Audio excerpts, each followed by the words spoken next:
देवता ना कोई और होगा। मेरे देवता के बराबर जहां में कहीं देवता ना कोई और होगा। जमाने में होंगे बड़े लोग पैदा, जमाने में होंगे बड़े लोग पैदा, दयानंद सा ना कोई और होगा।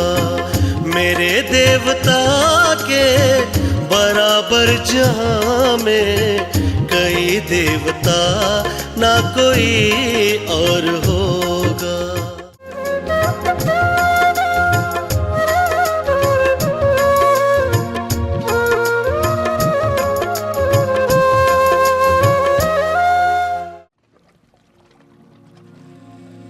काशी में महर्षि जी के पधारने के पूर्व ही पंडित शिव सहाय ने महाराजा काशी को उनके अद्वितीय विद्वान होने की जानकारी दे दी थी। काशी के पंडितों को भी महर्षि दयानंद के विद्वत्तापूर्ण प्रवचनों की सूचना थी। महर्षि दयानंद ने संवत 1926 सन 1869 में कार्तिक मास की बदी को काशी नगरी में प्रवेश किया।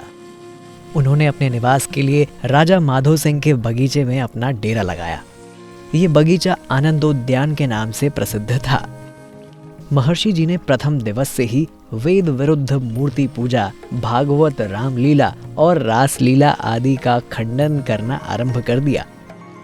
काशी नगर ने ऐसा निर्भीक संत पहली बार देखा था जो उसी के घर में बैठकर उसी की मान्यताओं को बेधड़क चोट करे। काशी नगरी उस समय पौराणिक पंडितों का गढ़ बना हुआ था। महर्षि जी के सत्यान्वेषण को लेकर काशी के पंडितों में कानाफूसी आरंभ हो गई। महर्षि जी के द्वारा दिए जा रहे प्रवचनों से उन्हें अपना धंधा चौपट हो जाने का भय था। महर्षि जी जिस स्थान पर विराजमान थे वहां से दुर्गा मंदिर अधिक दूरी पर नहीं था। मंदिर में आने जाने वाले भक्त महर्षि जी के भी प्रवचन सुनते। प्रबुद्ध जन महर्षि जी के अकाट्य तर्कों, धारा प्रवाह सरल संस्कृत बोलने और उनके सौम्य स्वभाव के प्रभाव से स्वयं को बचा नहीं पाते थे। परिणाम ये हुआ कि मंदिर में जाने वालों की संख्या तेजी से घटने लगी और मंदिर की आय आधी रह गई। ऐसा होने से पंडितों की चिंता और बढ़ गई। महर्षि जी भी स्वयं वेद विरुद्ध आचरण करने वाले पौराणिक जगत के इस गढ़ को तोड़ देना चाहते थे। इसलिए उन्होंने काशी नरेश ईश्वरी प्रसाद नारायण सिंह को सूचना भिजवाई कि वे पंडितों से चर्चा कर वेद विहित ज्ञान का प्रचार प्रसार करना चाहते हैं। महाराजा तो स्वयं काशी के पंडितों के रंग में रंगे हुए थे। महर्षि के द्वारा प्रतिदिन किए जा रहे भागवत पुराण और मूर्ति पूजा के खंडन से राजा की भी नींद उड़ गई थी। उन्होंने तुरंत काशी के दिग्गज पंडितों को एकत्रित कर महर्षि दयानंद से शास्त्रार्थ करने की प्रेरणा दी। लेकिन पंडितों का समुदाय महर्षि दयानंद की विद्वत्ता, प्रवचन शैली और उनके ठोस प्रमाणों के कारण पहले ही डरा हुआ था। परंतु काशी नरेश के सामने वो स्वयं को अयोग्य नहीं ठहराना चाहते थे। इसलिए उन्होंने शास्त्रार्थ की तैयारी आरंभ की और महाराज से एक पखवाड़े का समय मांगा। महर्षि जी ने पूर्व ही ये स्पष्ट कर दिया था कि शास्त्रार्थ के समय वेद वेदांगों, मनुस्मृति आदि 21 ग्रंथों को ही प्रमाण के लिए स्वीकृति होगी। शेष आर्ष ग्रंथ न होने के कारण प्रामाणिक नहीं है। काशी नगर के अग्रणी पंडितों की एक हंगामी बैठक हुई। शिव सहाय भी घर से लौटकर उसमें सम्मिलित हो गए थे। बैठक में निश्चय हुआ कि ये पौराणिक जगत के सम्मान का प्रश्न है। महर्षि दयानंद को ऐसा पाठ पढ़ाया जाना चाहिए कि वो भविष्य में इस नगर की दिशा में अपना मुंह तक न करे। विद्वत्ता में उससे पार पाना संभव नहीं है, लेकिन फिर भी जैसे तैसे उसे शास्त्रार्थ में पराजित किया ही जाना चाहिए। इस बैठक में दक्षिणात्य बाल शास्त्री जैसे अन्य कई चर्चित विद्वानों ने भाग लिया। राधा मोहन तर्क वागीश, माधवाचार्य, शिव सहाय, ताराचरण, जय नारायण तर्क वाचस्पति, स्वामी विशुद्धानंद और अंबिका दत्त जैसे पौराणिक जगत के धुरंधर विद्वान सम्मिलित थे। कुछ उद्दंडों को भी उन्होंने अपने बीच में सम्मिलित कर लिया था। कार्तिक सुदी द्वादशी दिन मंगलवार शास्त्रार्थ के लिए निश्चित हुआ। पूरे नगर में उत्सव जैसा माहौल था। जहां देखो वहीं लोग इस शास्त्रार्थ की चर्चा करते मिले। जिलाधीश महोदय को विधिवत सूचना दे दी गई। नगर कोतवाल रघुनाथ सहाय महर्षि जी के अनन्य भक्त थे। शास्त्रार्थ के समय व्यवस्था करने का भार उन्हीं पर था। इस धर्म युद्ध में पूरी काशी नगरी एक ओर तथा महर्षि दयानंद अकेले दूसरी ओर। महर्षि के समीप उनका भक्त बलदेव, पंडित ज्योति स्वरूप और जवाहर दास उपस्थित थे। पंडित ज्योति स्वरूप पौराणिक जगत के उद्भट विद्वान थे। पहली ही भेंट में वे महर्षि जी से इतने प्रभावित हुए कि उनके अनुयायी हो गए थे। पंडित शास्त्रार्थ की तैयारी में जुटे थे। उन्होंने उस दिन काशी की सभी पाठशालाओं का अवकाश रखने की घोषणा करवा दी थी। पंडितों की ऐसी तैयारी देख बलदेव को अनिष्ट हो जाने की आशंकाओं ने घेर लिया। उसने महर्षि जी के सामने भी अपने मन का भय बता दिया। महर्षि ने उसे आश्वस्त किया और कहा, मैं इस अवसर से निपट लेने की क्षमता रखता हूं। आप लोग निश्चिंत रहें। सत्य को उजागर करने में कभी किसी से भयभीत नहीं होना चाहिए। शास्त्रार्थ की तिथि उपस्थित हुई। झगड़े की आशंका को ध्यान में रखते हुए कोतवाल महाशय ने एक कोठरी के समीप 3 आसन बिछवा दिए। एक आसन पर महर्षि जी विराजे, दूसरा आसन प्रतिपक्ष के सदस्य के लिए रखा और तीसरा काशी नरेश के लिए। और साथ में ये घोषणा भी करवा दी कि प्रतिपक्ष की ओर से एक समय में एक ही सदस्य महर्षि जी से वार्तालाप करे। पंडितों की दक्षिणा आदि का प्रबंध महाराजा काशी ने किया। उनको सभा स्थल तक लाने के लिए पालकियों का प्रबंध भी उन्होंने किया। पालकियां शोभा यात्रा की तरह नगर से होकर चली। पाठशालाओं के सभी छात्र अपने गुरुजनों की अगुवाई में जय घोष की ध्वनि करते हुए चले। काशी में उपस्थित सभी पौराणिक साधु संत भी पंक्तिबद्ध होकर आनंदोद्यान की ओर चले जा रहे थे। सभी अति उत्साही थे। श्रोताओं की भीड़ देखते ही बनती थी। एक बार ऐसा लगा जैसे पूरी काशी नगरी गतिमान हो गई हो। महर्षि जी ने पंडित ज्योति स्वरूप और पंडित जवाहर दास को अपने समीप बैठा लिया।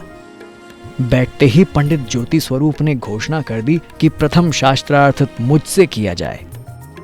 महर्षि जी के समीप पंडित ज्योति स्वरूप की उपस्थिति जानकर काशी के पंडित समूह को अपने नीचे की धरती खिसकती हुई प्रतीत हुई। वे उनकी विद्वत्ता से परिचित थे और वो ये भी जानते थे कि पंडित ज्योति स्वरूप उन सब की पोल पट्टी जानते हैं। इसलिए उन्होंने काशी नरेश को ये अवगत कराया कि यदि पंडित ज्योति स्वरूप महर्षि जी के समीप बने रहे तो हमारी जीत संभव नहीं है। इसलिए सबसे पहले तो उन्हें वहां से हटाना आवश्यक है। काशी नरेश ने अपने आदेश से पंडित ज्योति स्वरूप को सभा स्थल से ही बाहर करा दिया। यद्यपि कोतवाल रघुनाथ सहाय ने महाराजा के इस आदेश का विरोध किया, परंतु अति कोलाहल में उनकी बात किसी ने नहीं सुनी। एक समय में एक ही विद्वान द्वारा चर्चा करने की व्यवस्था भी भंग हो गई थी। पंडित लोगों ने अपनी पूर्व योजना के अनुसार महर्षि जी को चारों ओर से घेर लिया। इतना होने के उपरांत भी महर्षि दयानंद अपने आसन पर अविचल विराजमान रहे। इन्हीं परिस्थितियों में शास्त्रार्थ आरंभ हुआ। कई हजार लोगों की उपस्थिति में सैकड़ों पौराणिक विद्वानों से अकेले महर्षि दयानंद जूझ रहे थे। काशी नरेश बराबर पंडितों के सहयोग में जुटे थे। पूरा बल लगाने के बाद भी पंडित समूह का कोई भी सदस्य वेद में मूर्ति पूजा सिद्ध नहीं कर सकता था। महर्षि जी द्वारा धर्म के लक्षण पूछते ही पौराणिक मंडली के अगुआ स्वामी विशुद्धानंद जी की बोलती बंद हो गई। उन्होंने केवल इतना कहा कि धर्म का केवल एक ही लक्षण है। तब महर्षि जी ने मनुस्मृति में वर्णित धर्म के 10 लक्षण उन्हें गिनवाए। इस पर बाल शास्त्री ने कहा कि इस विषय पर हमसे वाद करिए, हमें धर्मशास्त्र की पूरी जानकारी है। तब महर्षि जी ने कहा कि यदि आपको धर्मशास्त्र की पूरी जानकारी है तो आप अधर्म के लक्षण समझाइए। महर्षि के इस प्रश्न पर बाल शास्त्री बगलें झांकने लगे।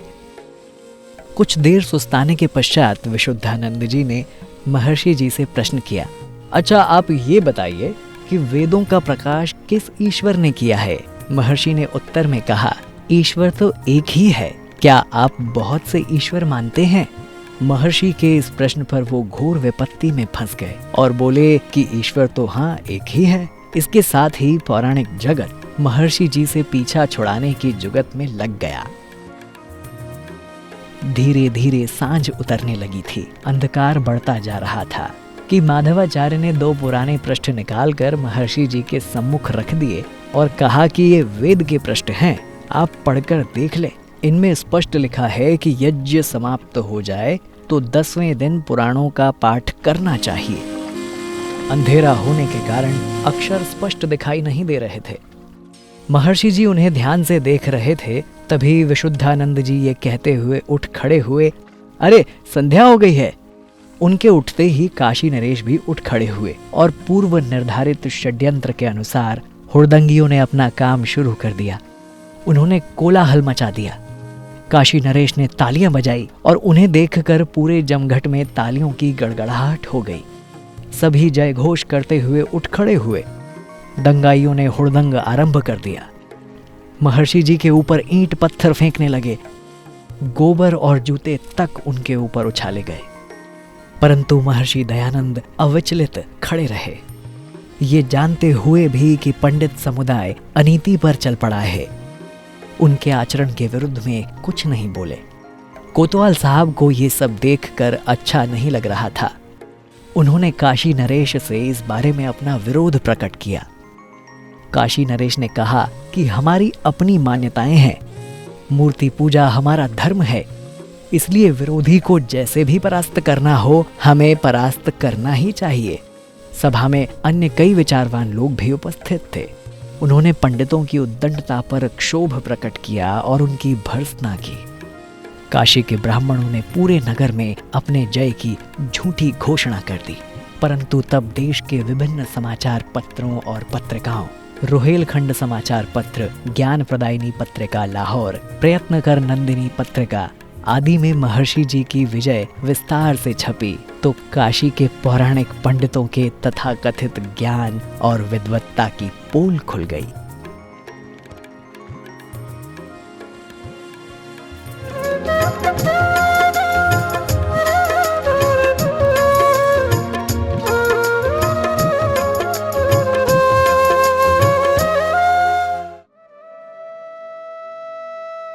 महर्षि जी जहां पुराणों के गप्पों का खंडन करते थे, वहीं कुरान और बाइबल के अप्रासंगिक प्रसंगों का भी विरोध करते थे।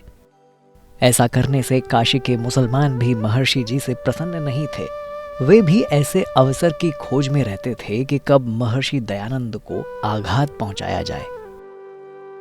महर्षि जी नित्य ही प्रातः सायं गंगा नदी के किनारे आसन जमाकर प्रभु चिंतन किया करते थे। मुसलमानों को ये पता लग गया। उन्होंने उन्हें समाधि की अवस्था में उठाकर गंगा में फेंक देने की योजना बना ली। एक दिन सायंकाल कुछ बलिष्ठ मुसलमान गंगा के तट पर पहुंच गए। महर्षि जी को ध्यान मग्न देखकर बड़े खुश हुए। उनमें से 2 व्यक्तियों ने महर्षि जी की दोनों भुजाओं के बगल में हाथ फंसाकर उन्हें उठा लिया और गंगा की धारा में ले गए।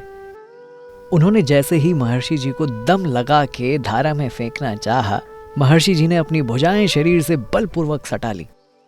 उन दोनों के हाथ दब गए और महर्षि जी के साथ ही गंगा में बहने लगे। जब उन्हें लगा कि अब पानी में डूबने से नहीं बचेंगे, तो बचने के लिए चिल्लाने लगे। महर्षि जी ने कृपा पूर्वक अपने हाथ ढीले कर दिए, तब वो किसी तरह से पानी से बाहर निकल आए। महर्षि जी ने प्राण खींचे और डुबकी लगाकर दूर जा निकले।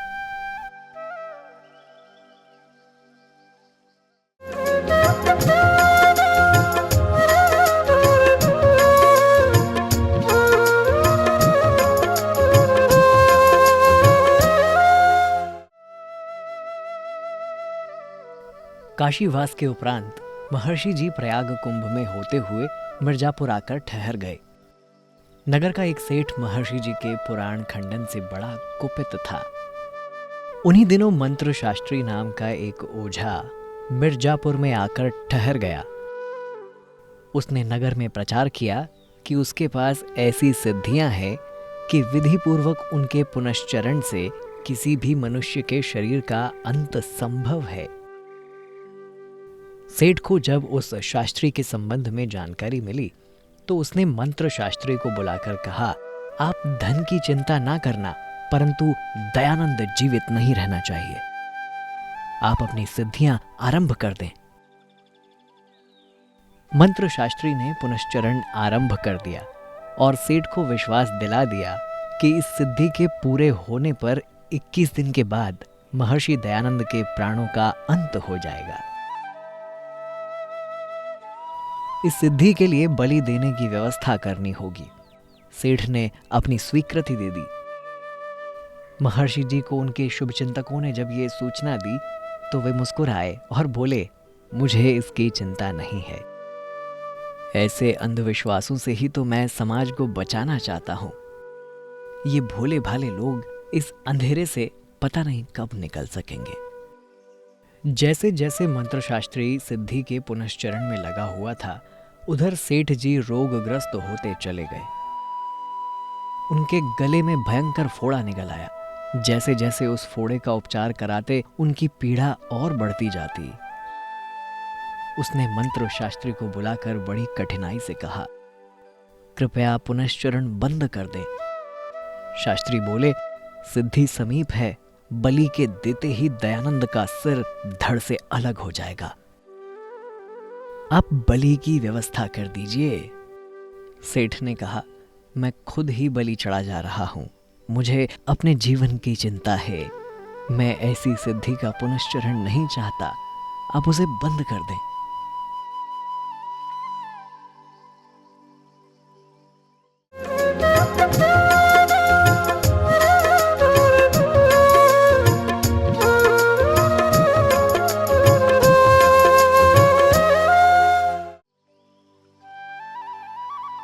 उद्दंड लोग जब उद्दंडता करने से नहीं रुकते थे तो महर्षि जी ऊंची आवाज में दहाड़ते थे। वो दहाड़ इतनी भयंकर होती थी कि सामने वाले व्यक्ति के पसीने छूट जाते थे। छोटू गिरी गोसाई बड़ा उद्दंड था। वो बूढ़े महादेव मंदिर का पुजारी था। एक दिन सैकड़ों आदमियों को लेकर महर्षि जी के स्थान पर आधम का और गालियां देने लगा। फिर महर्षि जी के समीप बैठकर उनकी वस्तुओं को छेड़ने लगा। महर्षि जी ने कहा, जो वस्तु तुम्हें चाहिए उसे ले लो, व्यर्थ में बिखेरो मत। लेकिन वो नहीं माना। उसने कहा, तुम मूर्तियों का खूब खंडन करते हो। आज हम तुम्हें बता देंगे कि खंडन कैसे करते हैं। गुरु हैं हम तुम्हारे। महर्षि जी उठ खड़े हुए और ऊंची आवाज से सेवक को कहा, कोठरी का दरवाजा बंद कर दो, देखता हूं मैं इस पाखंडी को। महर्षि जी का रौद्र रूप देखकर छोटू गिरी सारी हेकड़ी भूल गया। उसके साथ आए जगन्नाथ मालवीय ने महर्षि जी से क्षमा याचना की और चुपचाप वहां से खिसक गए।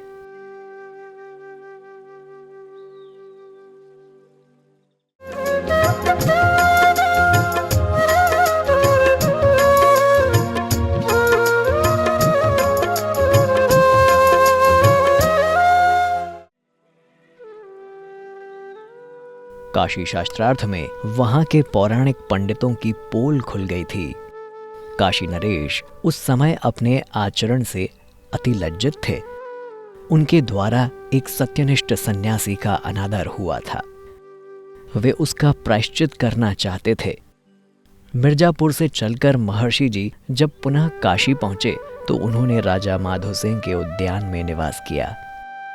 उनके काशी आगमन की सूचना जब काशी नरेश ईश्वरी प्रसाद नारायण सिंह को हुई, उन्होंने अपना संदेशवाहक भेजकर महर्षि जी के दर्शनों की इच्छा व्यक्त की तथा उन्हें लेवा लाने के लिए अपना वाहन भेज दिया। महर्षि जी ने पूर्व घटना का स्मरण व विचार किए बिना काशी नरेश के निवेदन को स्वीकार किया। महर्षि जी के आने पर नरेश ने उठकर उनका अभिवादन किया और आदरपूर्वक स्वर्ण सिंहासन पर बैठाया। उन्हें पुष्पहार अर्पित किया और उनके समीप ही चांदी के सिंहासन पर स्वयं बैठे। इसके बाद हाथ जोड़कर काशी शास्त्रार्थ के समय हुई त्रुटियों के लिए क्षमा मांगी। महर्षि जी ने विनम्र भाव से कहा, हम साधु हैं, हमारे मन में दुर्भावना कभी वास नहीं करती। ऐसी घटनाओं को हम कभी स्मरण नहीं करते। सत्य उपदेश करना हमारा कर्तव्य है। जन सेवा करना हमारा उद्देश्य है। इस रास्ते में जो कठिनाइयां आती हैं, हम उन्हें सहर्ष झेलते हैं। काशी नरेश महर्षि जी की वार्ता से आश्वस्त हो गए। काफी देर धर्म चर्चा करते रहे। जब महर्षि जी विदा होने लगे तो काशी नरेश ने महर्षि जी को बहुत सी रजत मुद्राएं और भोज्य पदार्थ देकर आदर सहित विदा किया।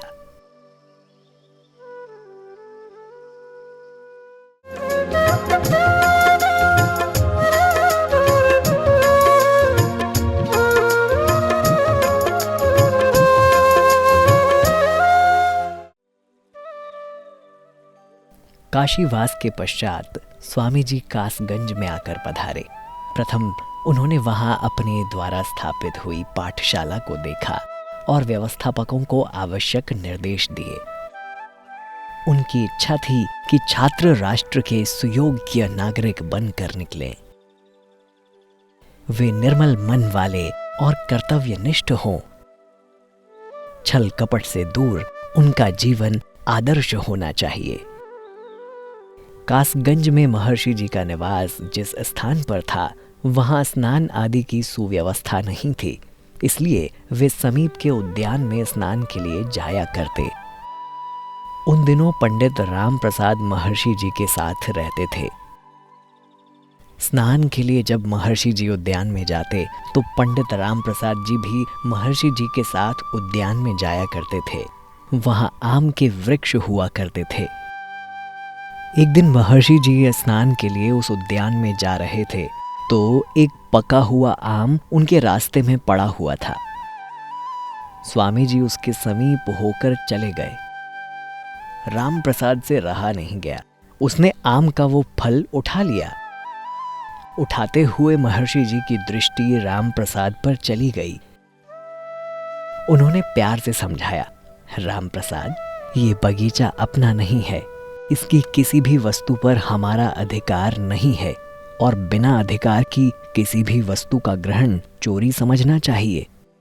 ये आम उठाकर तुमने ठीक नहीं किया। राम प्रसाद बहुत शर्मिंदा हुए और उन्होंने आम वहीं रख दिया।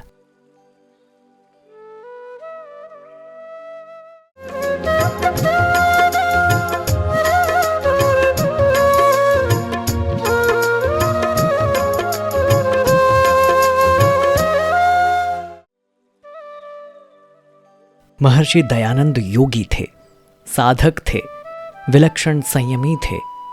अपने अतुलित बल का उन्हें आभास भी था। इसीलिए असामान्य परिस्थितियों में भी वे सामान्य बने रहते थे।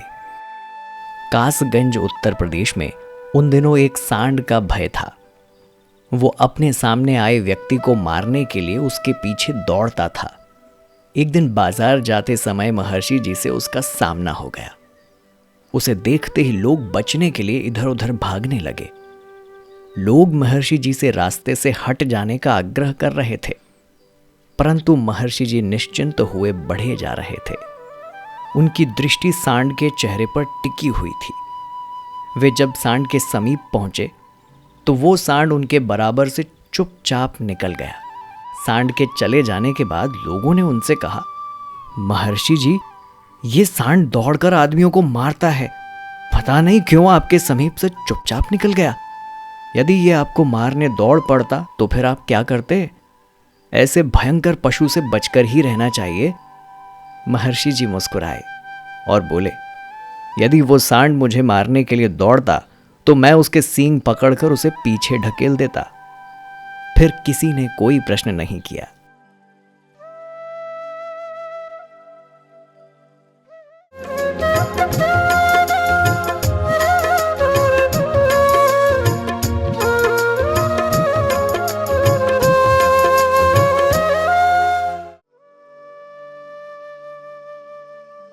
जब ठाकुर मुकुंद सिंह को महर्षि जी के कासगंज पधारने की सूचना मिली तो वे दौड़ते हुए वहां पहुंच गए।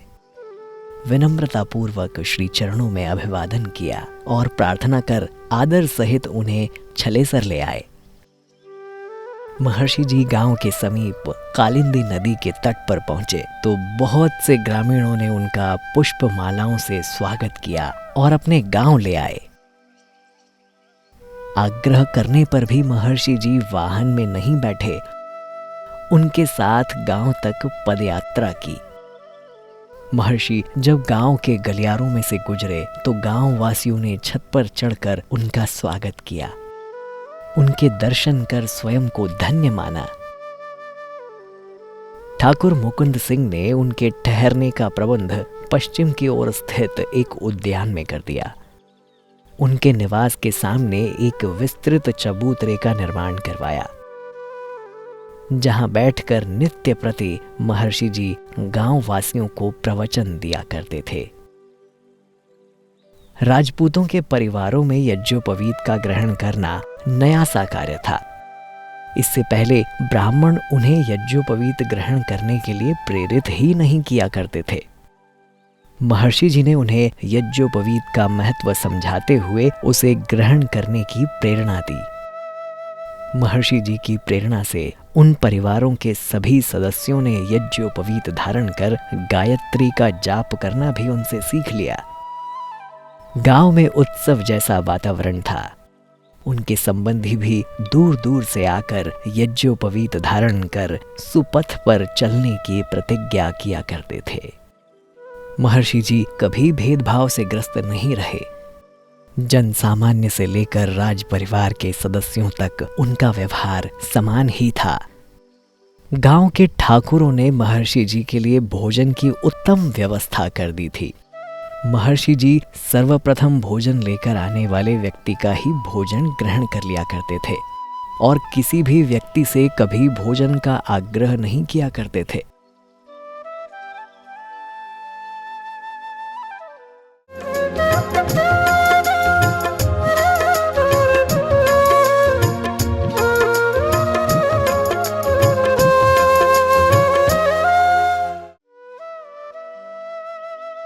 एक दिन महर्षि जी चबूतरे पर बैठे हुए थे। यद्यपि अभी भोजन के समय में विलंब था, लेकिन एक निर्धन किसान अपने खेत को जा रहा था और साथ में दोपहर के भोजन के लिए मक्के की रोटियां ले जा रहा था। महर्षि जी के दर्शन कर उसके हृदय में श्रद्धा भाव जागृत हुआ। वो महर्षि जी के समीप गया। चरण स्पर्श कर संकोच सहित उसने विनम्र प्रार्थना की, महाराज, यदि मेरे घर का अन्न ग्रहण कर लेंगे तो मैं धन्य हो जाऊंगा। महर्षि जी के पास उस समय कोई पात्र भी नहीं था, न ही उस किसान के पास था। महर्षि जी ने भोजन करने के लिए हाँ भर दी। किसान ने छलनी की गांठ खोलकर महर्षि जी के सामने रख दी। महर्षि जी ने अपने हाथ पर रखकर रोटियां खाई और उस निर्धन किसान को आशीर्वाद दिया। वो गद गद हो गया। फिर उसने महर्षि जी के चरण स्पर्श किए और खेत की ओर चला गया। महर्षि जी के आग्रह पर उन्हीं गांव वासियों ने एक वैदिक पाठशाला का निर्माण करवा दिया।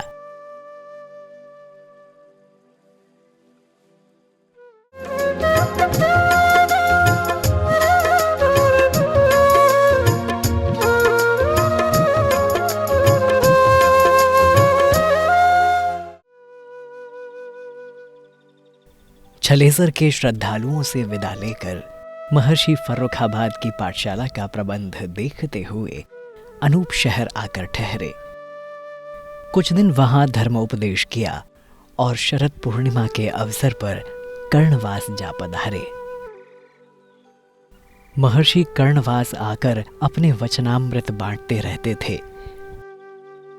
यहाँ के ठाकुरों पर दिनों दिन उनका प्रभाव बढ़ता जा रहा था। कर्णवास के सब ठाकुर महर्षि जी के भक्त हो गए थे। कर्णवास के मौजी बाबा भी महर्षि जी के अनन्य भक्त हो गए थे। वो पक्के घाट पर रहते थे। बड़े निराभिमानी, संयमी और फक्कड़ फकीर मौजी बाबा अक्सर मौन रहते थे।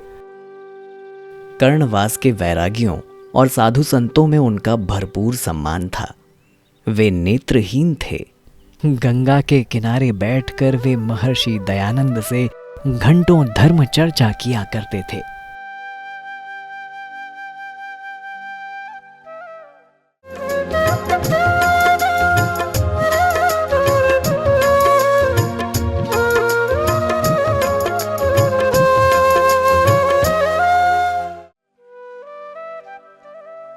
महर्षि जी के कर्णवास के आगमन की सूचना राव कर्ण सिंह को मिल गई।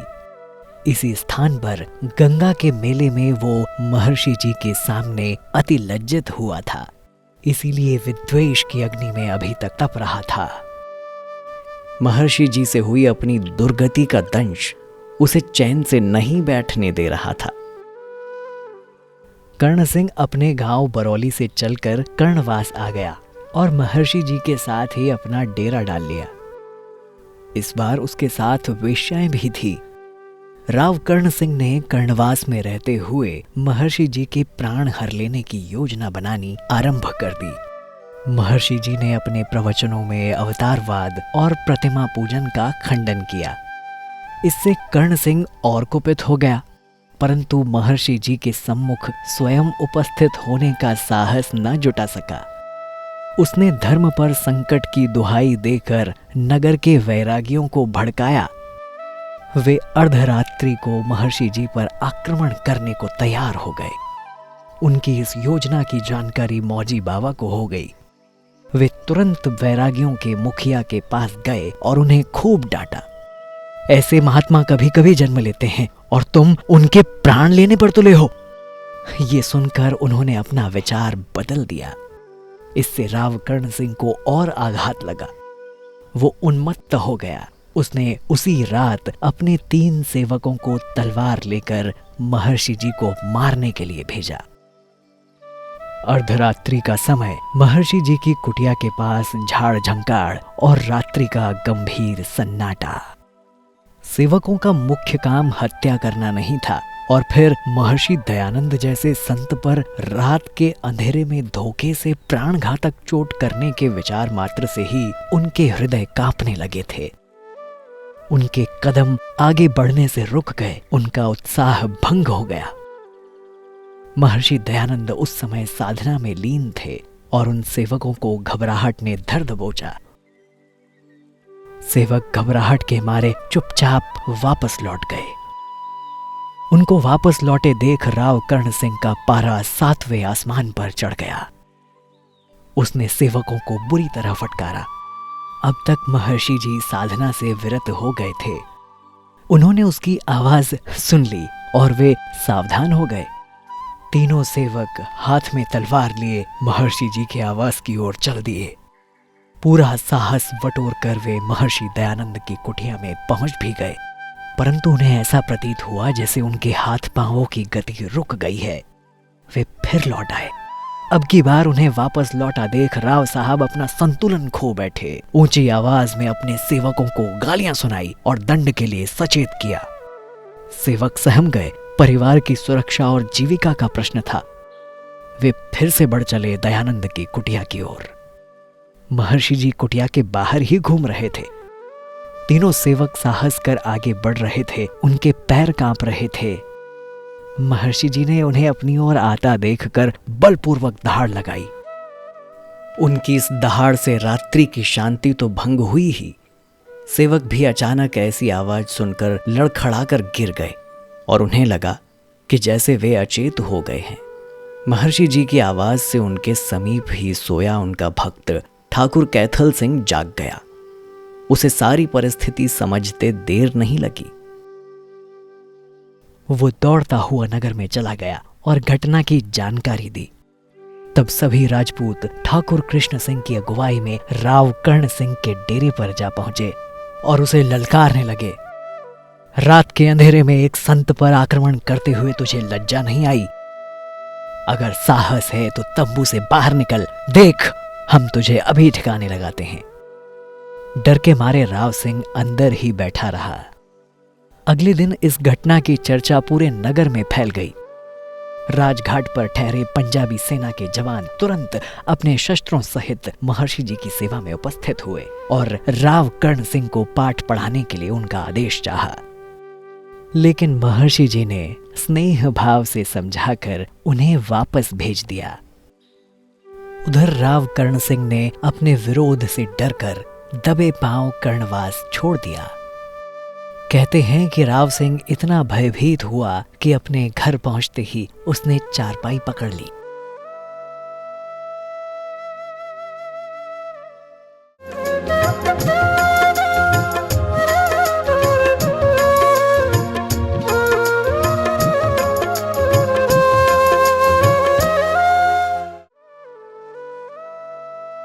निरंतर योग साधना, सत्य के प्रतिपादन और जन सेवा से महर्षि का हृदय वाष्पीकृत जल सा निर्मल हो गया। अपने आसपास के लोगों के हृदय की बातें अक्सर उनके मन में आ जाया करती थी। गृहस्थ जनों को कष्ट ना हो इसलिए महर्षि जी अपने साथ एक पाचक को रखते थे। एक दिन जब महर्षि जी स्नान के लिए गए हुए थे तब पाचक का चाचा उससे मिलने आया। कुशल समाचार के बाद उसने अपने भतीजे से कहा, महर्षि जी कहाँ बैठकर भोजन करते हैं? पाचक ने कहा, रसोई में। उसने कहा, और उनके पश्चात तुम भोजन करते हो? हाँ, उसके बाद मैं भोजन करता हूं। इसका मतलब है कि रसोई का झूठा हो जाना। तुम्हें झूठा भोजन करना पड़ता है। बिरादरी को पता लग गया तो?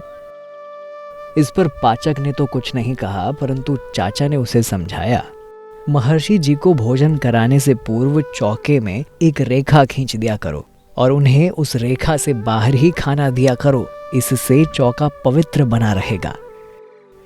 महर्षि जी को उनकी इस वार्ता की भनक लग गई। वो स्नान करके लौटे तो रसोई घर के बाहर ही भोजन करने के लिए बैठ गए। रसोई ने नित्य की भांति रसोई में बैठकर भोजन करने का आग्रह किया तो महर्षि जी बोले, मेरे बाहर बैठने से रसोई झूठी नहीं होगी और तुम्हें बिरादरी से निकाले जाने का भय नहीं सताएगा। मैं तो सन्यासी हूं, मुझे बिरादरी से निकाले जाने का भय ही नहीं। पाचक ने विनम्र भाव से कहा, काका रूढ़िवादी विचारों के हैं। आपके साथ रहने से मेरा अंधविश्वास जाता रहा। मैं ऐसा कभी नहीं सोचता हूं।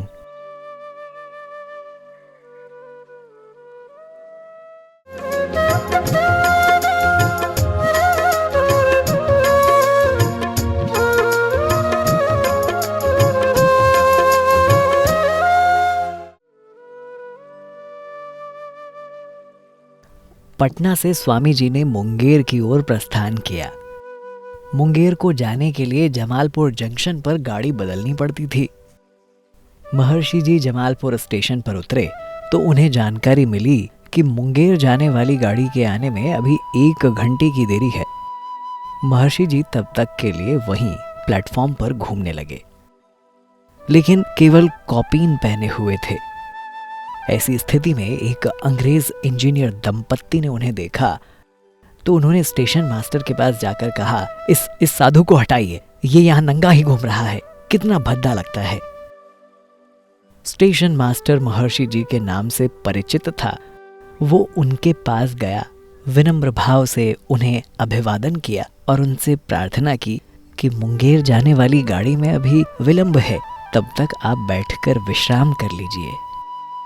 महर्षि जी मुस्कुराए और बोले, जिन सज्जन ने आपको हमारे पास भेजा है उन्हें जाकर कहना कि हम बाबा आदम और माता हव्वा के जमाने के हैं, जो अदन के बगीचे में बिल्कुल नंगे घूमते थे और फिर भी लज्जित नहीं होते थे।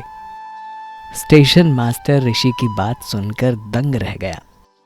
वो सीधा अपने कार्यालय में जाकर कार्यरत हो गया। महर्षि जी पहले की भांति प्लेटफॉर्म पर घूमते रहे। अंग्रेज दंपत्ति पुनः स्टेशन मास्टर के पास कार्यालय में गए और उनसे कहा कि वो साधु उसी प्रकार घूम रहा है, उसे हटाइए। स्टेशन मास्टर ने उनसे कहा, देखिए साहब, वो कोई भिखमंगा तो है नहीं जिसे हाथ पकड़कर स्टेशन से बाहर कर दूं। वो देश के प्रसिद्ध संत दयानंद हैं, अच्छा, यही है दयानंद स्वामी? आश्चर्य से उनका मुंह खुला रह गया। वो तुरंत महर्षि जी के पास पहुंचे, अभिवादन के पश्चात बोले, बहुत समय से आपके दर्शन करने की इच्छा थी, आज अचानक पूरी हो गई। गाड़ी आने तक वो अंग्रेज इंजीनियर महर्षि जी से वार्तालाप करता रहा।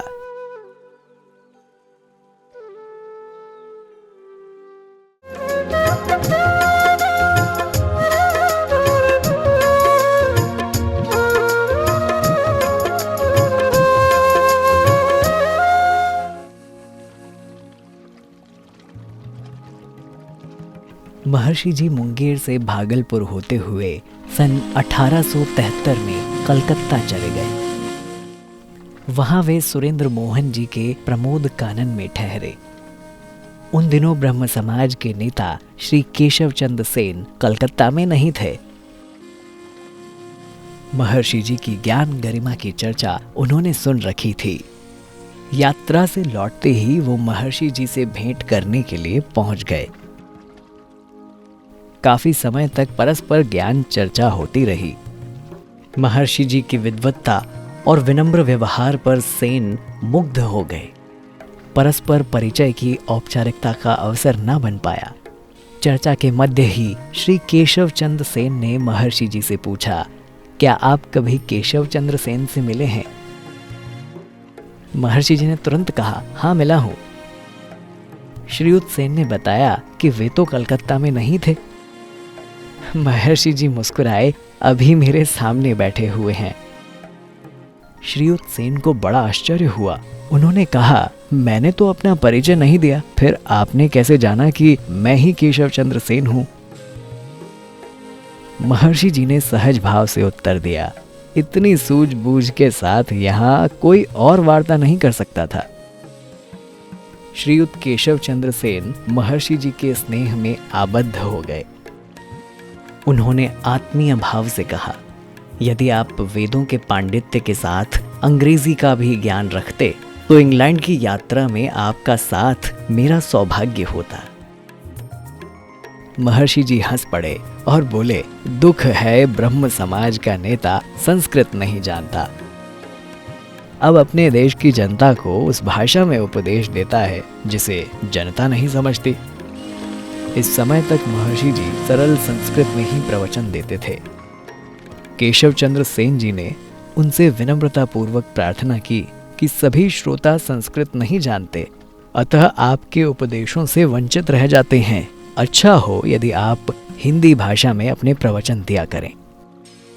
महर्षि जी ने उनका आग्रह तुरंत स्वीकार कर लिया और साथ ही साथ केशव चंद्र सेन ने निवेदन किया कि जब आप सभाओं में उपदेश करते हैं तो दिगंबर अवस्था में रहना शोभा नहीं देता।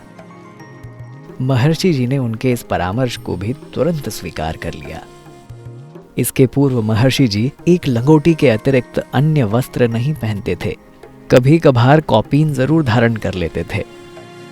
केशव चंद्र सेन महर्षि जी के अंतरंग हो गए थे। उन्होंने अपने निवास पर महर्षि जी के प्रवचनों की व्यवस्था की और ब्रह्म समाज के वार्षिकोत्सव पर भी महर्षि जी को सम्मान सहित आमंत्रित किया। महर्षि जी की ख्याति सुनकर श्री ईश्वर चंद विद्यासागर भी प्रमोद कानन में उनके दर्शन हेतु पधारे। निरंतर 3 मास तक महर्षि जी कलकत्ता वासियों के लिए वेदामृत की वर्षा करते रहे। कलकत्ता से प्रस्थान के पश्चात महर्षि जी हुगली, भागलपुर और पटना में धर्म प्रचार करते हुए जेठ सुदी संवत 1930 को छपरा पधारे।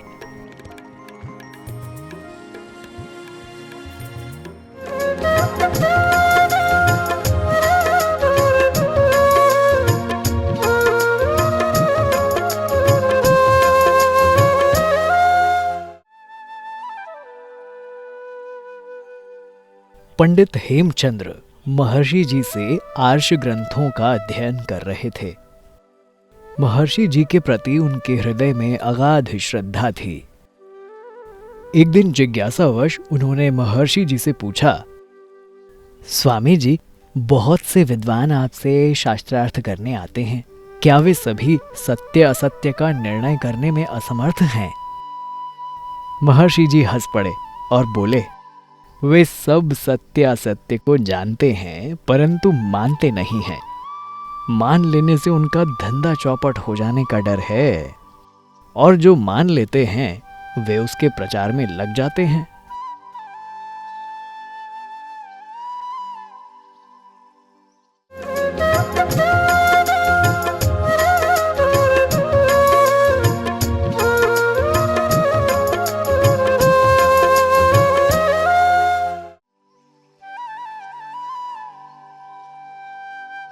छपरा से चलकर महर्षि मिर्जापुर, कानपुर और फर्रुखाबाद होते हुए पौष बदी 6 संवत 1930 सन 1873 को कासगंज की वैदिक पाठशाला में पहुंच गए। उन्होंने वहां बच्चों को ठंड के कारण ठिठुरते हुए देखा। पढ़ने में उन्हें काफी असुविधा हो रही थी। ऐसा देखकर महर्षि जी को बड़ी पीड़ा हुई। उन्होंने तुरंत प्रबंधकों से बात की और दीवार बनाने को कहा। काफी प्रयत्न करने के बाद भी जब मजदूर नहीं मिल सके तो महर्षि जी ने छप्पर की व्यवस्था करने को कहा, जिससे कम से कम ठंडी हवा से तो छात्र बच सकें। वहां पर उपस्थित सभी ने कहा कि हमें छप्पर बनाना तो नहीं आता। तो महर्षि जी ने छप्पर बनाने की सामग्री एकत्र करवा ली और उन सब को अपने साथ लगाकर छप्पर बनाने का कार्य आरंभ कर दिया। उन लोगों को छप्पर बनाने की विधि भी बताते जा रहे थे। छप्पर तैयार हो गया, तब जाकर महर्षि जी को संतोष हुआ।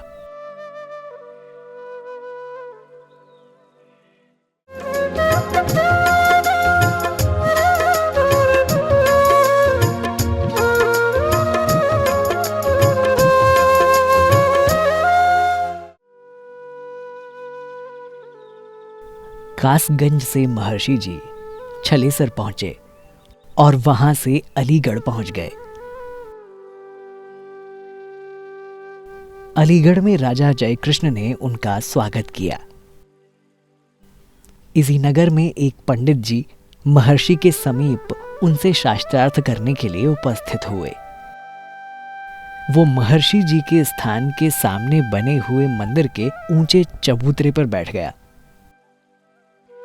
वहां उपस्थित लोगों ने उससे कहा कि महात्माओं से ऊंचे स्थान पर विराजमान होना शोभा की बात नहीं है। लेकिन वो अपने हठ पर अड़ा रहा और कहा, मैं भी विद्वान हूं, इनसे नीचे के स्थान पर क्यों बैठूं? महर्षि जी ने हंसकर सभा में उपस्थित सज्जनों से कहा, उन्हें बैठे रहने दीजिए। ऊंचे पर बैठने से कोई विद्वान नहीं हो जाता, और यदि हो जाता तो फिर सामने वाले पेड़ की शाखा पर बैठा हुआ कौवा इनसे ज्यादा विद्वान है। वो लज्जित हुआ। उसने फिर महर्षि जी से वार्ता करने का साहस नहीं किया।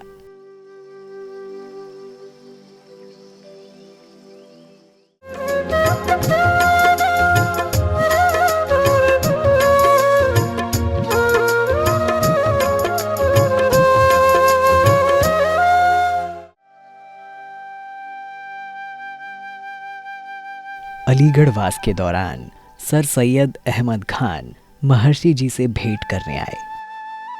पहली ही भेंट में वे महर्षि जी के सौम्य स्वभाव, सरल व्यवहार और विद्वत्तापूर्ण प्रवचनों से इतने प्रभावित हुए कि उनके दर्शनों के लिए वे नित्य ही अपने मित्र बंधुओं को साथ लेकर आने लगे।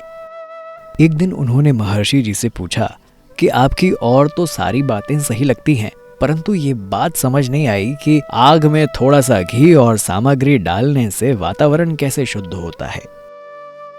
महर्षि जी ने प्रेम से उन्हें समझाया, जैसे हांडी भर दाल सब्जी को माशा भर हींग सुगंधित कर देती है, वैसे ही थोड़ा सा घी और सामग्री अग्नि के संयोग से वायु को सुगंधित और आरोग्य प्रदान करने वाला बना देता है। सर सैयद अहमद खान और उनके साथी महर्षि जी के इस उत्तर से संतुष्ट हुए और शिष्टाचार के साथ उनसे विदा ली। वृंदावन में धर्म प्रचार के पश्चात चैत्र बदी 11 संवत 1930 को महाराज मथुरा आ गए। मथुरा में उन्होंने पुरुषोत्तम दास जी के उद्यान में निवास किया।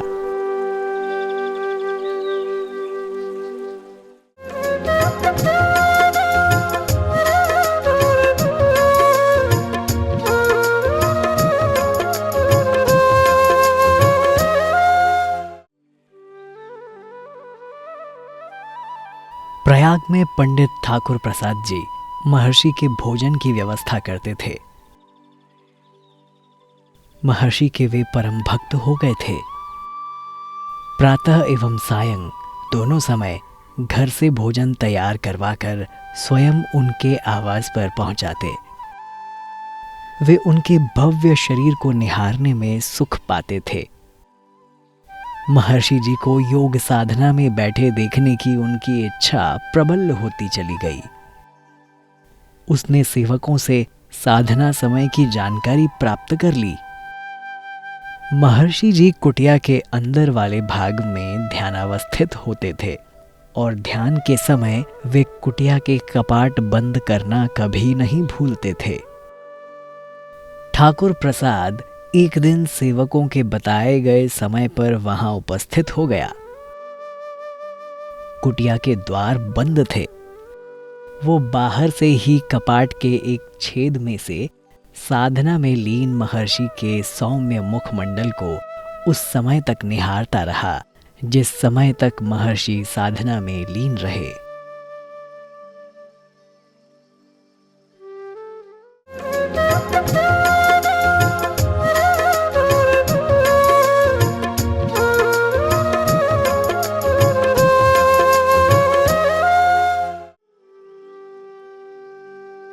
गंगा के किनारे पर एक वयोवृद्ध संत रहते थे।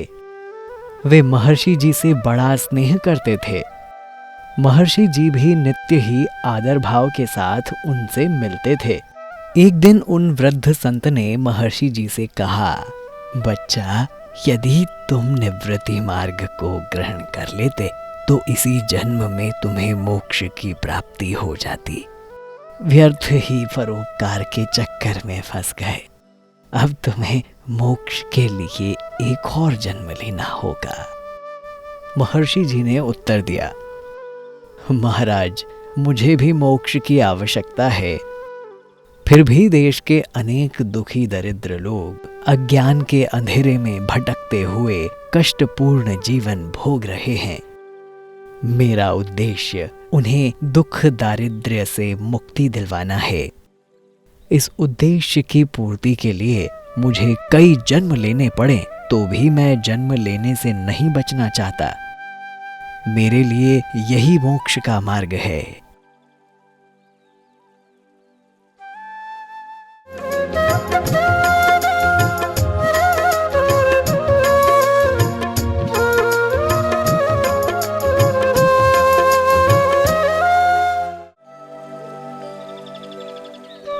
आश्विन सुदी 12 संवत 1931 सन 1874 को महर्षि जी ने मुंबई निवासियों के आग्रह पर उस नगर में प्रवेश किया। नगर निवासियों ने रेलवे स्टेशन पर उनका भव्य स्वागत किया और गोसाइयों के अखाड़े में बालुकेश्वर पर उनको ठहरा दिया। श्रोताओं की संख्या अधिक होने के कारण कोट मैदान में विशाल मंडप का प्रबंध किया गया। महर्षि जी के प्रवचनों को सुनने के लिए हजारों की संख्या में लोग सभा स्थल पर नियमित उपस्थित होते। पाखंडों की रीढ़ पर चोट करने से महर्षि जी कभी नहीं चूकते थे। इसलिए महर्षि जी जहां कहीं भी जाते वहीं विरोधियों की कमी नहीं होती। उस समय मुंबई में वैष्णव मत का अच्छा प्रभाव था। उनका प्रचार था कि तन मन धन सब गुरु के अर्पण। महर्षि जी ने इसका विरोध किया तो जब सर्वस्व ही गुरु को समर्पित कर दिया तो परिवार और समाज के लिए क्या शेष रहा। इस समर्पण की आड़ में अवांछित घटनाएं घट जाने की संभावना बनी रहती है। ये सुनकर वैष्णव मतावलंबी जीवन गोसाई महर्षि जी पर बड़ा क्रोधित हुआ। इस बात की जानकारी महर्षि जी को हो गई थी। उसने अपने षड्यंत्र का माध्यम महर्षि जी के सेवक बलदेव सिंह को बनाया। बलदेव लोभ में फंस गया। 1000 रुपए की राशि के मोह ने उसे अंधा कर दिया। जीवन गोसाई खुश था। उसे लगा था कि बलदेव महर्षि का विश्वास पात्र सेवक है, भोजन में विष देने से उसे कोई असुविधा नहीं होगी। उसने बलदेव सिंह को महर्षि जी का देहावसान हो जाने पर 1000 रुपए देने के लिए लिखित आश्वासन दे दिया था। 5 रुपए और 1 सेर मिठाई उसने आगे से दे दी थी। जब बलदेव महर्षि जी के सामने गया तो उसके चेहरे के भाव महर्षि जी को बदले बदले से लगे। उनके मन में संदेह उत्पन्न हो गया। उन्होंने उससे पूछ लिया, गोसाइयों के यहां गया था? बलदेव सिंह का शरीर कांपने लगा। उसने गर्दन हिलाकर हाँ भी भर दी। महर्षि जी मुस्कुराए, तो दयानंद के सांसों का हरण करने के लिए कितने में सौदा तय हुआ? बलदेव सिंह महर्षि जी के चरणों में झुक गया। उसने गोसाई के साथ हुई सारी बातें सुनाई। उसने क्षमा कर देने के लिए महर्षि जी से प्रार्थना की और भविष्य में गोसाइयों के यहाँ नहीं जाने की प्रतिज्ञा की। महर्षि जी ने उसे क्षमा तो कर दिया, परंतु अपने पास नहीं रखा। जीवन गोसाई अपने इस षड्यंत्र में सफल नहीं हुआ तो उसने दूसरी चाल चली। उसने भाड़े पर 4 गुंडे महर्षि दयानंद की हत्या कर देने के लिए तैयार कर लिए। महर्षि जी नित्य नियम से समुद्र तट पर भ्रमण करने के लिए जाया करते थे। वे गुंडे महर्षि जी का पीछा करने लगे। महर्षि जी समझ गए। महर्षि जी उनके सामने खड़े हो गए और गंभीर वाणी में कहने लगे, तुम मेरी हत्या करना चाहते हो? महर्षि जी के बोलते ही उनके पैरों तले जमीन खिसक गई और वो महर्षि जी के सम्मुख खड़े नहीं रह सके। गोसाई इतना भयभीत हुआ कि उसने मुंबई छोड़ दी और मद्रास भाग गया।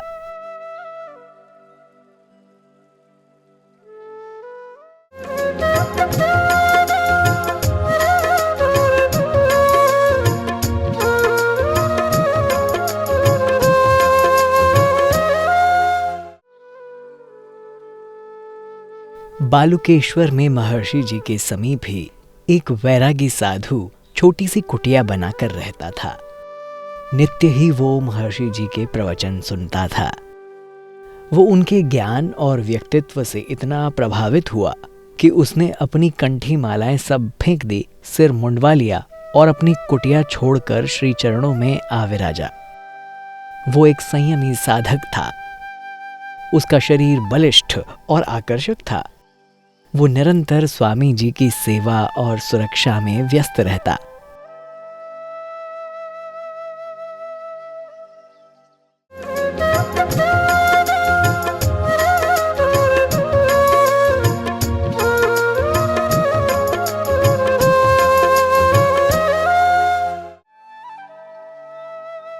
महर्षि जी के प्रवचनों से मुंबई के श्रद्धालुओं का मन नहीं भरा। वे चाहते थे कि महर्षि जी की अनुपस्थिति में भी सत्संग का कार्यक्रम चलते रहना चाहिए। उन्होंने महर्षि जी से सत्संग का नामकरण करने की प्रार्थना की। महर्षि जी ने थोड़ा विचार किया और सत्संग का नाम दिया आर्य समाज। गिरगांव मोहल्ले में डॉक्टर माणिक चंद जी की वाटिका में सत्संग हो रहा था। शनिवार का दिन था और चैत्र मास के शुक्ल पक्ष की पंचमी, संवत 1932, 10 अप्रैल 1875। मुंबई में रहते हुए महर्षि दयानंद जी ने वल्लभाचार्य मत खंडन, स्वामी नारायण मत खंडन और वेदांत ध्वांत निवारण पुस्तकें लिखीं। सत्यार्थ प्रकाश मुंबई पहुंचने के 2 महीने पहले ही पूरी लिख चुके थे। राजा जय कृष्ण दास उसके प्रकाशन की व्यवस्था में लगे हुए थे।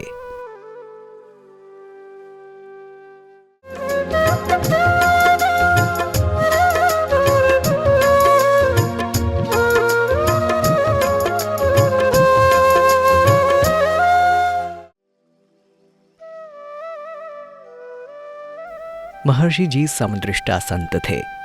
उनके मन में ऊंच नीच, धनी निर्धन का कोई भेद नहीं था। समीप के देहातों से भी लोग उनके प्रवचन सुनने के लिए आया करते थे। सन 1874 के अंत में महर्षि जी वेद प्रचारार्थ पंजाब में थे। करतारपुर गांव के लोगों ने एक दिन श्री चरणों में प्रार्थना की, महाराज, हम लोग देहात के निर्धन किसान हैं, बहुत से साधन हमारे पास नहीं है। नगर वासियों का आतिथ्य आप सदा स्वीकारते रहते हैं। एक दिन गांव में चलकर हमारा साधारण सा भोजन स्वीकार कर लें तो हम धन्य हो जाएंगे। महर्षि जी ने सहर्ष स्वीकृति प्रदान कर दी और कहा कि परिश्रमी लोग कभी निर्धन नहीं होते। गांव के वे लोग महर्षि जी को लिवा लाने के लिए बैल, तांगा और रथों को संग लेकर आए थे, परंतु महर्षि जी पैदल ही उनके साथ चले गए। उन्होंने गांव से बाहर आम के वृक्ष के नीचे स्वच्छ वस्त्र बिछाकर महर्षि जी को बैठाया। पूरा गांव ही महर्षि जी के दर्शनों के लिए उमड़ पड़ा। अति प्रेम से उनका प्रवचन सुना, भोजन कराया और फिर उन्हें विदा कर नगर तक छोड़ने हेतु आए।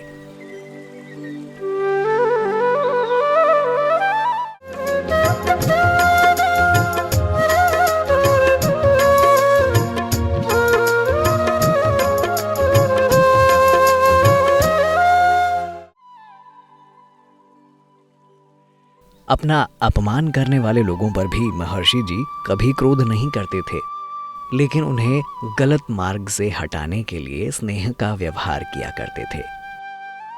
एक बार भरूच, गुजरात में महर्षि जी उपदेश कर रहे थे। सभा में बहुत से श्रोता उपस्थित थे। तभी माधवराव त्रयंबक सभा में उपस्थित होकर महर्षि जी से बोला, मैं मूर्ति पूजा के विषय में शास्त्रार्थ करने को उद्यत हूं। मूर्ति पूजा का मंडन वेदों के प्रमाण से सिद्ध करके ही जाऊंगा। इस पर महर्षि जी उद्यत हो गए, परंतु काफी प्रयास के बाद भी वो महर्षि जी के एक प्रश्न का भी उत्तर नहीं दे सका। अंत में उसने महर्षि जी को अभद्र शब्दों से संबोधित करना आरंभ कर दिया। उसका ऐसा आचरण देखकर महर्षि जी के भक्त बलदेव को क्रोध आ गया। उसने त्रयंबक से कहा, अरे रुक तू, तुझे अभी सीधा करता हूं। तभी महर्षि जी ने बलदेव को समझाया, देखो बलदेव, ऐसे लोग अज्ञान के अंधेरे में भटक रहे हैं। इन्हें ही तो हम सीधी राह दिखाने के लिए दिन रात प्रयास कर रहे हैं। इनके कल्याण के लिए सदैव प्रयत्नशील रहते हैं। उपदेशक को अपने मान अपमान का ध्यान नहीं करना चाहिए, उसे सहनशील होना चाहिए। द्वेष से कभी द्वेष शांत नहीं होता। बलदेव जी शांत होकर अपने स्थान पर बैठ गए। इसी बीच अवसर पाकर माधवराव धीरे से खिसक गया।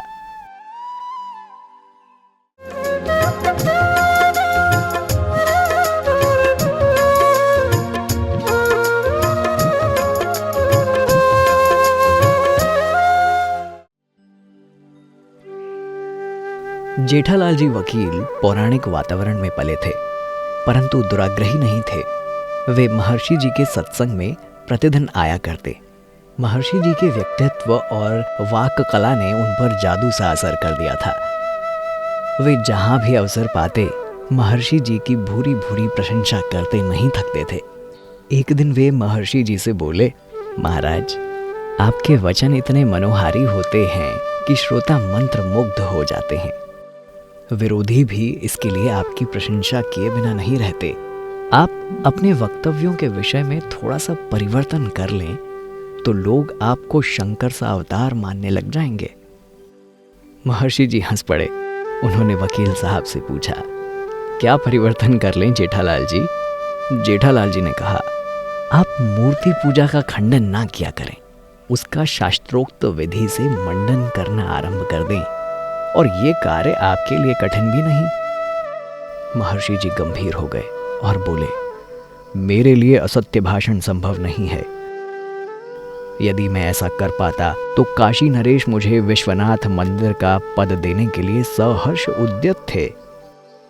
वकील साहब, संसार का कोई भी आकर्षण मुझे सत्य की राह से विचलित करने में असमर्थ है। चरित्र है देखे बड़े ऊंचे ऊंचे, नजर भर उधर भी जरा देख लेना। चरित्र है देखे बड़े ऊंचे ऊंचे, नजर भर उधर भी जरा देख लेना। चरित्र मिलेगा ऋषिवर के जैसा, चरित्र मिलेगा ऋषिवर के जैसा, देखा सुना ना कोई और होगा। मेरे देवता के बराबर जहाँ में, कहीं देवता ना कोई और हो।